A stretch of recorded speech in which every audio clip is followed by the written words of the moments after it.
So subukan ko magpainit ang mga lods sa gabi kung kagatiba ng isda. Aloy,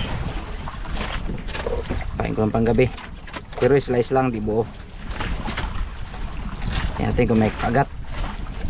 Sabi nila maganda na pamain itong mga lods kasi ano to, madugo, madaling maamoy ng malalaking isda. Pero madugo talaga oh. Okay, sana makadali. Ito yung kawil ko na gamit oh. Dalawa yan, pwede stainless.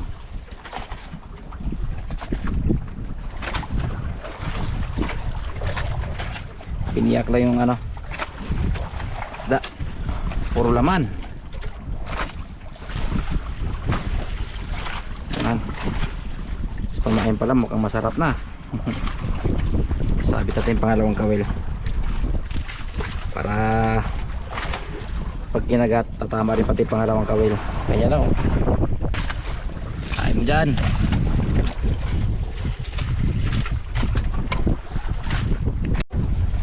Pinanatan ng ama lodi, kinainan niya talaga. Ito na yung kabiyak oh.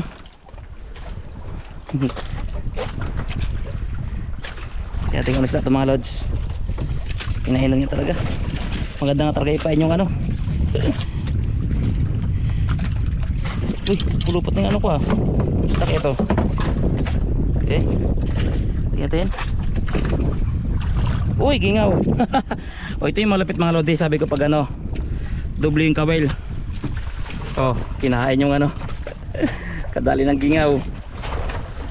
Tingnan niya mga lods, so ang ganda na pagkatama ng kawil. Lapag natin.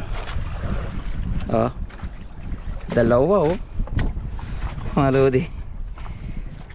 Kaya the best pag dalawa yung kawil talaga kapag kinain na isda. Nagalak, dalawang sabit oh. Paluin mo natin ito mga lodi para hindi palag ng palag. Kasi magsabi naman kalit-lit, bakit papaluin? Gingaw. Paluin din.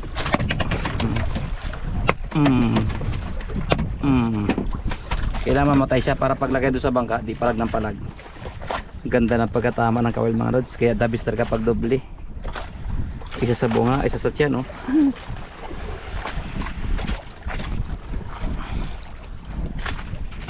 Wah, ganda ng pagkatama. Itong gusto ko mga walang kawala. Talagang gaganahan ka talaga.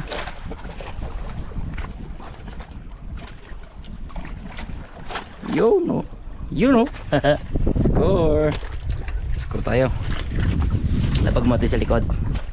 May ako na ilagay sa ice. Okay, yan mo na.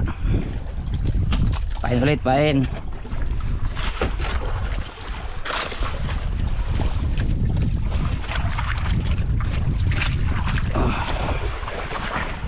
Nangyayari ito, bakit nagbilog yung ano ko? Napaakyat niya. Napaakyat niya.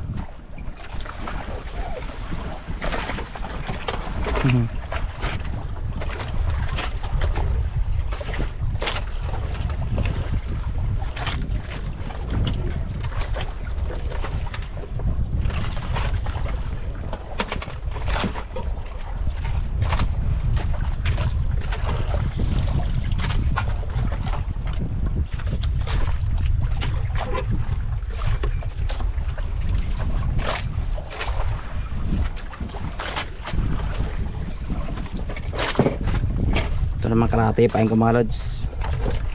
Ang kabiyak naman. Sana surtin ulit.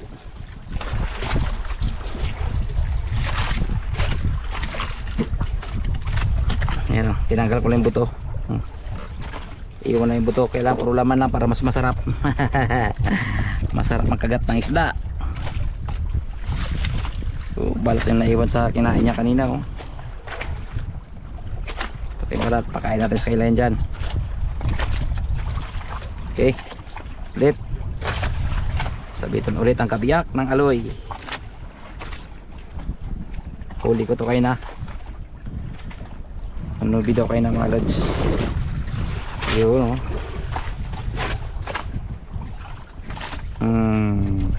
Ganyan lang ulit pagpain. Okay.